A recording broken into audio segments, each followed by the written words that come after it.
Winter was slowly loosening its grip on the Bitterroot Mountains. Icy patches of snow retreated beneath pale sunlight, and the breeze moved gently through tall pines like a ghost remembering its way.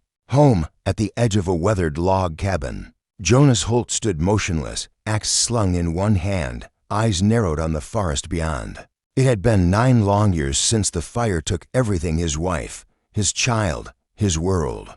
Grief had carved silence into his bones, but something in the air today felt different. Near the split rail fence, he saw her, a girl, slumped beside a wooden post, wedding dress stained with mud and torn at the hem, wrists bound by coarse rope. Her skin was the color of frost, her lips bruised, and she shivered where melting snow soaked into the fabric. She did not cry, did not speak. She barely breathed. Jonas stepped toward her, instinct sharpened by years of quiet survival, and with a single stroke of his axe, cut the rope binding her. He knelt before her, voice low, gruff with disuse. "You in trouble, miss?" She stared up at him, wide-eyed and dazed, but said nothing. Her gaze flicked to his face, then to the snow, trembling but unreadable. Jonas set his axe aside, reaching out. "If you can walk, let's get you out of the cold." Her hesitation lasted only a moment. Then she let him help her stand. As she rose, he noticed a damp piece of paper clenched tightly in her fist. Gently, he coaxed it free and unfolded it. For Jonas Hol. No other words, no sender, just that. A warning, or a plea. Without another word, Jonas lifted her into his arms and carried her toward the cabin. Inside, the hearth still glowed faintly. He laid her beside it, untying the last of her bindings, then wrapped her in thick blankets. His own coat tucked over her shoulders for warmth. The fire's light flickered across her bruised skin, but she did not flinch. Her silence wrapped around the room like fog. He poured warm water and wrapped a slice of cheese in cloth.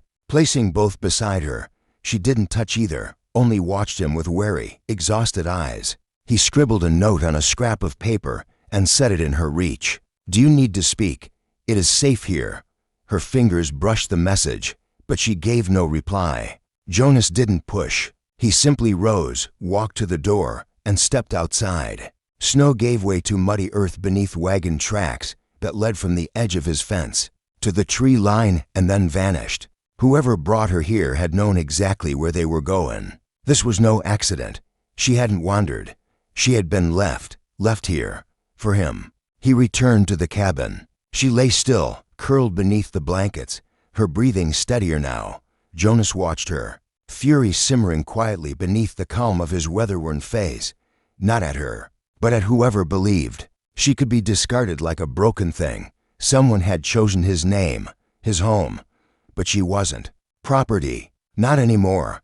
He fed the fire, then sat nearby, not as a rescuer, not as a savior, but as a man who knew what it meant to lose everything and still keep watch over what mattered. He didn't know her story, not yet, but he'd seen enough to make a silent promise. No one would hurt her here, not again. Outside, the thaw whispered beneath pine boughs. Inside, something had begun to warm, too. The narrow bedroom held the scent of lavender oil and old sorrow. Dusty curtains filtered pale sunlight, casting soft light over a room no one had stepped into for nearly a decade. Jonas Holt stood at the threshold, fists clenched. This was the room where he had once cradled the lifeless forms of a wife and child stolen from him in flame.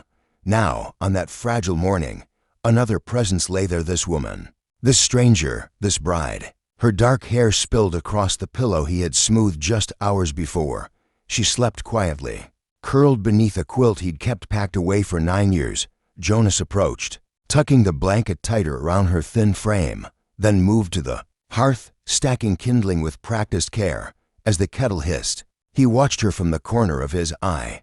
Her body was no longer trembling. That was enough. He left the room, gently lowering the door behind him. On the floor beside the fire, he laid out a wool blanket and a folded shirt for a pillow. He wouldn't sleep, not really, but she would sleep warmly. That he sat at the foot of the bed, his back to the wall. A cracked mirror caught his reflection, wild-bearded, hollow-eyed. He wiped a forearm across his brow. He was tired of silence, of memories, of carrying flame scars in his chest.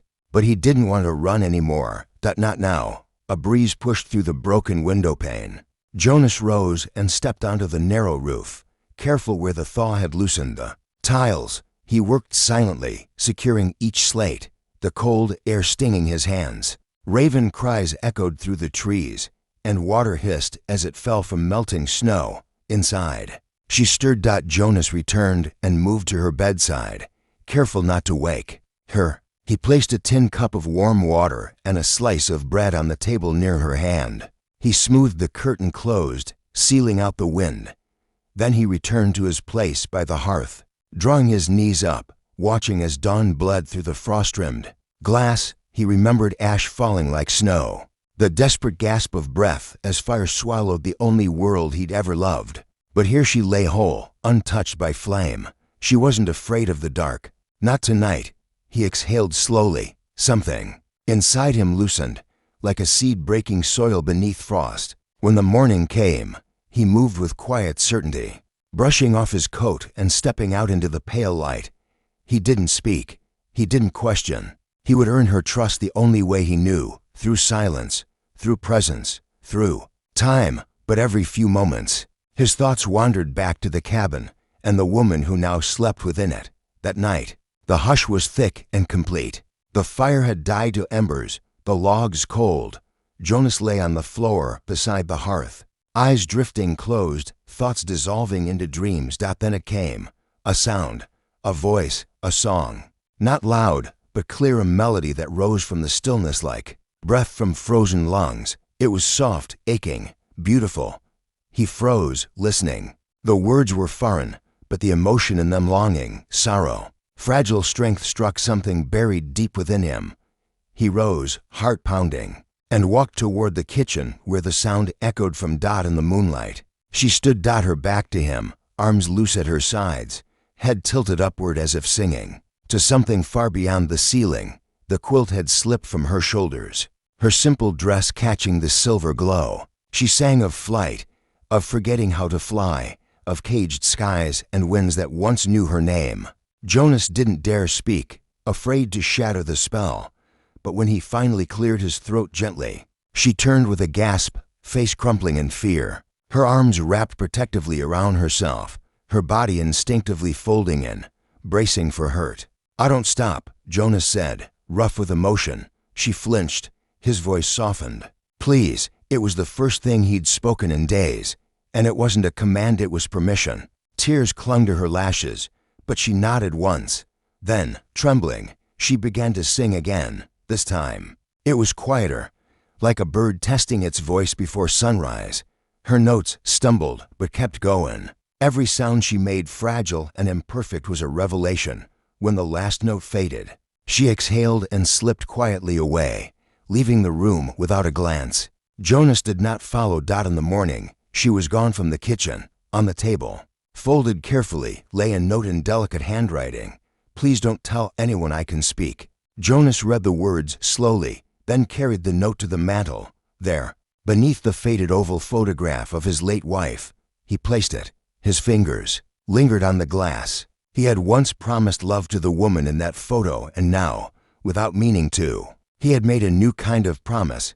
Not of marriage, not of romance, but of protection, of honor, of trust. He folded the note and tucked it behind the frame. Later that day, whispers reached the town of Cold Hollow. They traveled like wildfire.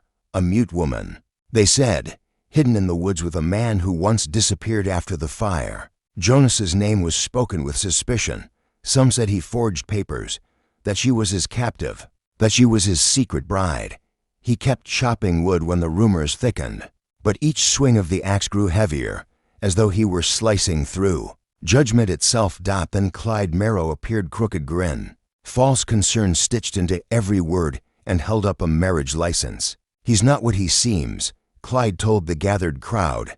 "He's keeping her hidden. I'd worry for your daughters." That night, she vanished. Jonas found the bed neatly made, the quilt folded with care. On the nightstand, a final note. "You were kind. That's dangerous here." Grief surged in him again, hot and sickening. He rushed into the forest, following faint tracks, until they vanished into a hush of snow. Then he heard it, her voice, a whisper wrapped in wind. He found her by the stream, hunched, shivering.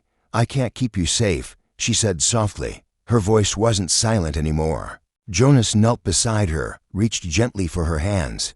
He didn't speak right away. He didn't need to. He just held her like he might never let go. Jonas knelt before her, the snow gathering gently in the folds of his coat. His voice was low, deliberate, not a whisper but a vow.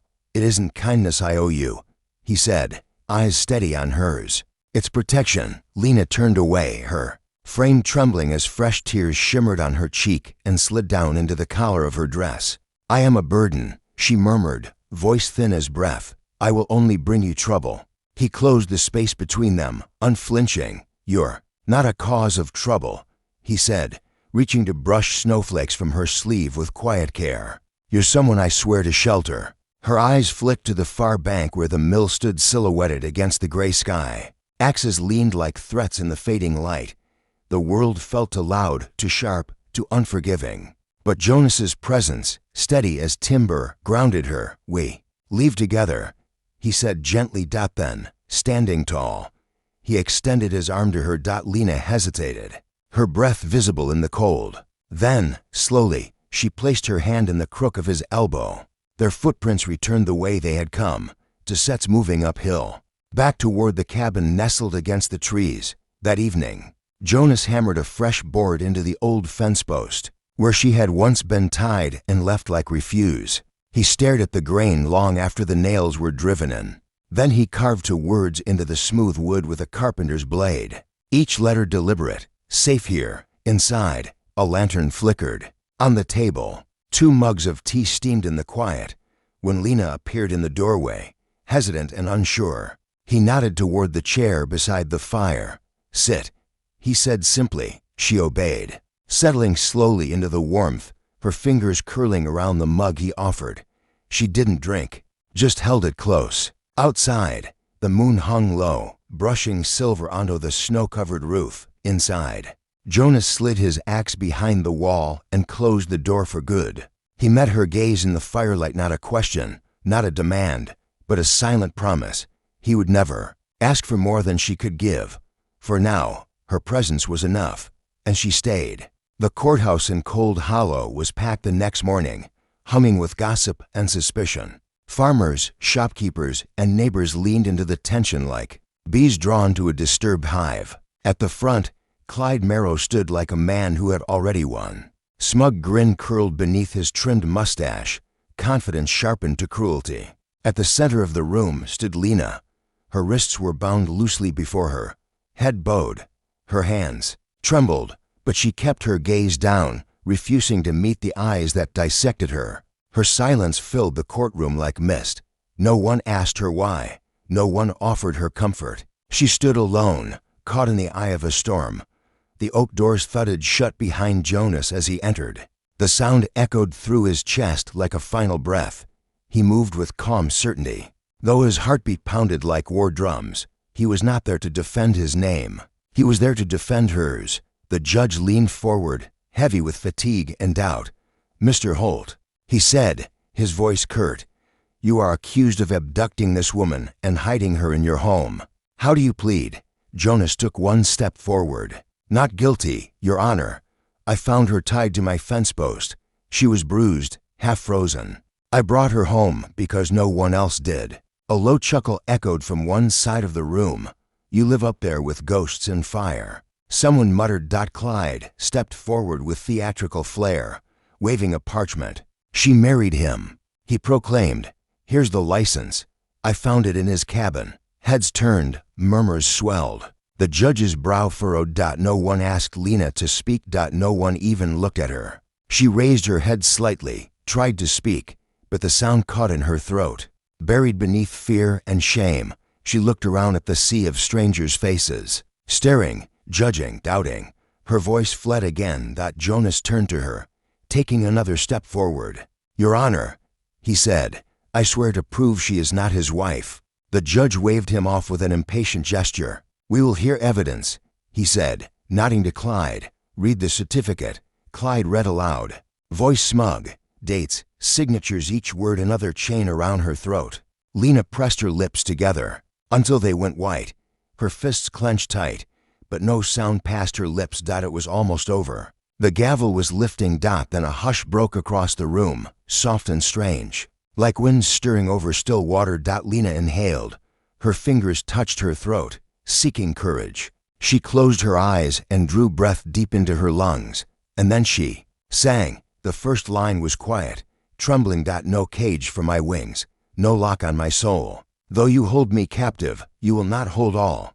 The room froze. Her voice, clear as glass and bright as moonlight, soared through the rafters of that old courthouse. Climbing higher with every verse, she rose to her full height, her head lifted, her spine straight, and every note carved itself into stone. She sang of loss, of injustice, of survival. Her voice cracked hearts open. Gasps escaped. Some clutched their chests. The judge, once stern, leaned forward, his face softened and wet with tears. Even Clyde stumbled back, pale and silent. The deputies lowered their weapons slowly, as if unsure how to stand in the presence of something so unbroken. When the final note faded, silence remained, a sacred stillness, like the world itself had paused to listen. She had spoken without words. Her voice told them everything. The gavel came down not with anger, but reverence. This is no abduction, the judge said, voice breaking. This girl has not been stolen. She has been saved. Mr. Holt, you are cleared of all charges, and this license is declared void. The clerk recorded the ruling. The deputies stepped aside. Jonas moved forward, unfastened the ropes from Lena's wrists, hands trembling as he did. She looked up at him, tears glowing like stars in her eyes. When he offered his arm, she accepted it without hesitation. They walked from the courthouse together, outside. The sun warmed the snow until it sparkled like dusted diamonds. No crowd cheered, but the silence was thick with something better, respect. Relief. A few whispered apologies drifted on the air. Thank you. Welcome home. We're sorry. Later that evening, Jonas stood on the porch, watching the light bleed from the sky. Lena sat beside him on the swing, her figure quiet in the dusk. He handed her something small, an object carved from wood, smooth and shaped with care. A feather. She traced it with her fingertips, touched it to her chest, and then set it gently on the armrest. Without words, she leaned her head against his shoulder. The porch creaked, the wind moved, but nothing else disturbed the peace between them. The melody from the courthouse echoed in the stillness, soft and enduring, the kind of song that doesn't fade. Days passed, then weeks, until one gray morning. The jail cell was damp and Jonas Holt sat alone behind iron bars. The air smelled of mold and despair. His hands were folded in his lap, and though his back was straight, doubt weighed heavy in his chest. Had he done enough? Had he cost her too much then? Just as the light shifted, footsteps echoed across the courtyard. Lena appeared. She carried a small wooden stool and a folded sheet of paper. She placed the stool before his cell and sat. Then she began to sing, low, at first, fragile, uncertain, but it grew. Jonas closed his eyes. Her song wrapped around the cold stone walls, warming the air, clearing the silence. Each morning she returned. People began to gather. The town barber, the blacksmith, the quiet leather worker with the heavy hands. Children paused their games, drawn by a voice they didn't fully understand. A teenage boy stood beside his deaf sister, and Lena took the girl's small hands, guiding her through the song in graceful, practiced signs. Together, they sang, one with sound, one with movement. That small act, gentle and unnoticed by law-moved hearts. Whispers turned to conversation. Questions softened. Even Deputy Harris, once unmoved, confessed he slept easier now. Jonas, behind bars, felt it all shift. 9 days later, a woman arrived, pale, dressed in mourning black, hair streaked with silver. Her name was Mrs. Greer. She walked to the steps and opened a small book. Voice cutting through the crowd. I used to work for Clyde Merrow, she said. I served his guests. I cleaned his halls, and I heard him say, she must disappear, or I will. Gasps rippled like thunder. Mrs. Greer opened her ledger, revealing entries in careful ink dates, names, nights of violence. She looked at the judge, eyes hard. He struck the girl. I washed the blood from her scalp. I said nothing, until now. The silence afterward was deeper than any sentence. The deputies turned. Keys jangled. Jonas stepped from his cell into the morning sun. Taller than he'd felt in years, Lena was waiting, her face lifted toward him. Not with fear but with hope. He crossed to her, and in the hush of dawn, he reached for her hand. She took it. And together, they walked into the light.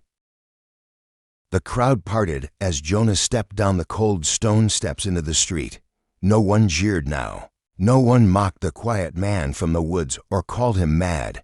There was only silence, reverent and heavy, broken by soft words of gratitude and quiet. Apologies murmured like prayers, each voice, each nod, felt like the laying of a stone on a bridge between exile and understanding. Lena stood among them, serene and still, beside the small deaf girl who had learned to mimic her songs with fluttering fingers. The child ran to Jonas, arms flung wide. He knelt and lifted her gently into his calloused hands. She slipped a folded paper into his. Palm lyrics she had memorized, taught by Lena, songs sung not with voice, but through movement and light. He smiled, a rare and honest thing that softened his weathered face. Round them, the people gathered closer. A few mothers wiped at their eyes. A man in a long wool coat clutched his hat to his chest, his eyes bright with unshed tears. Jonas stood, the child still in his arms, and looked down at Lena. She met his gaze, chin high, eyes glistening. They exchanged no words. They needed none. That morning, in the square outside the jailhouse, a promise sung without chains had rewritten their fates and perhaps the town's as well. Spring returned with soft winds and skies the color of washed denim. The cold, hollow festival bloomed under a canopy of bunting, ribbons, and garlands woven with fresh flowers. The square, once heavy with rumor, was now filled with the sound of fiddles and laughter. Children ran between stalls that sold pies warm from the oven and toys carved from pine. The music floated, warm and loose like petals on wind. But something deeper ran beneath the festivities, a shared feeling, a quiet knowing. Jonas walked through the crowd with calm resolve. People stepped aside with nods, not out of fear, but respect. The weight he had carried for years, the grief, the isolation had lifted. In its place was a stillness, a dignity he wore without pride. He moved toward the wooden stage at the center of the square, where wildflowers had been woven into the railings. There stood Lena. She wore a simple dress that moved with each breath, the light catching in its folds. Her eyes scanned the faces below, not in fear, but in calm acceptance. The crowd hushed. Even the musicians fell quiet. When she began to speak, her voice was not loud, but it reached everyone. I never wanted to be heard, she said, voice steady. I only wanted not to be hurt. A ripple moved through the square. It was the first time many had heard her voice spoken without song, and it carried the weight of years. My silence was a shield, she continued, made of fear and pain. But silence was never my prison. Music was. She paused, the wind catching in her hair. Jonas helped me believe that words can be safe too. At the edge of the stage, Jonas watched her, every word like sunlight thawing a long winter. She was no longer the girl at the fencepost. She was strength. She was voice. He stepped forward slowly and knelt by the stage. There was no ceremony in his gesture, only truth. He extended his hand. You don't owe me a word, he said, his voice rough but tender, just your truth. She looked down at him, then reached for his hand. Fingers met, palms pressed, and together, she stepped down from the stage, not to retreat, but to walk forward. Her smile was soft, full, freed. The crowd rose in gentle applause, a wave of emotion swelling in the sunlight. Ribbons danced in the breeze. Musicians found their rhythm again, but now the melody had shifted. Hope hummed beneath every note. A young girl signed to her mother. She said words, and her mother wept as she nodded. Jonas and Lena walked down the center of Cold Hollow. Arm in arm, each step carried trust, each glance spoke gratitude. The blacksmith tipped his head with solemn respect. The storekeeper reached out and shook Jonas's hand. An old woman stepped forward and placed a crown of daisies in Lena's dark hair. welcome home. Dear, she whispered. They passed beneath the fluttering ribbons, sunlight pouring down like a blessing. The bell from the church tower chimed, their echoes mingling with the music, with laughter. With the hush of wind over thawing land, the town watched them go, not merely as a couple, but as something more, the spark of change, a sign that the coldest hearts could warm, that silence could give way to song, and that love, when gently held, could reshape an entire town. Jonas and Lena didn't speak again as they neared the edge of the festival square. Their hands remained linked, steps matched. Above them, the sky stretched wide and blue, cradling the future like a promise freshly made. A year passed since that frozen morning when Lena was left tied to the fence. Now, Jonas Holt's cabin had transformed. Flowers burst along the walkway, bright wild things that reached for the sun. The porch railings were painted sky blue. A hand-carved sign swung gently in the breeze above the door. Jonas and Lena's place. Below it, a second phrase, no more silence, just music. Children from Cold Hollow gathered daily in the yard, drawn not by obligation, but wonder. Lena knelt in the grass. Beside them, guiding small hands through flowing signs that painted invisible songs into the air. Most of them had never heard a single note, but they felt the rhythm Lena shared. Not with their ears, but with their hearts and bones. Her fingers moved like water, graceful and sure. Music you could see, music you could feel. Jonas, no longer haunted, whistled as he walked to the woods. The ache of loss had not vanished, but it no longer owned him. He chopped wood to the tempo of laughter echoing from the porch, his axe sinking deep into the cedar with satisfying rhythm. Each strike a declaration, I am still here. That afternoon, townsfolk returned for a quiet celebration. Mrs. Greer came, her apron dusted in flour. Parents stood by, watching with teary pride as their children signed along to a fiddle song. Lena stood beneath the eaves, her expression tender, eyes full of peace. At the edge of the porch, Jonas sat with a cedar plank across his lap, carving new words into the wood. Jonas and Lena's place. No more silence, just music. He drove the sign into the soil beside the garden she'd planted herself, rows of lavender, sage, and bluebells in bloom. Then he stepped back, admiring the view, a porch full of people, an air filled with melodies unseen. A life transformed. Lena came to him, rested her head against his shoulder. No words passed between them. They didn't need any. The air itself understood. As twilight softened the horizon into gold and lavender, the porch doors opened. The guests formed a quiet circle. Lena stepped into its center, her eyes calm, her presence radiant. She raised her hand. The hush deepened. Then she sang No Cage for My Wings. It was the same song she had sung in court all those months ago. But now her voice was vibrant, fearless. She didn't sing for rescue. She sang for joy, for belonging, for celebration. Children clapped in their own rhythm. Lanterns glowed like stars. The town didn't just listen, they felt it. With every word, they remembered who they were when they believed in hope. As the final note faded into the warm dusk, Jonas stepped into the circle. He knelt and slid a silver band onto her finger, hands steady despite their trembling. She smiled and placed one on his, her hands warm and sure. Lena turned to the crowd, her voice unshaken, her lips certain. Let's walk together. And so they did. Down the path Jonas had carved, past the swing set he'd built with his own hands, into a future not of solitude, but of communion. Into a home not just of timber and stone, but of trust, music, and love. And as they passed through the twilight veil of Cold Hollow, lanterns flickering above them like 1,000 blessings, the town understood. This wasn't just a cabin in the woods anymore, that it was a sanctuary. A place where silence had been transformed, where music had been seen, and where two hearts had found their voice together. If this story touched something tender in you, of a man broken by loss, of a woman silenced by fear, then perhaps you already know love still blooms in the most unlikely places. And sometimes all it takes is the courage to untie someone. To walk beside them and never let go.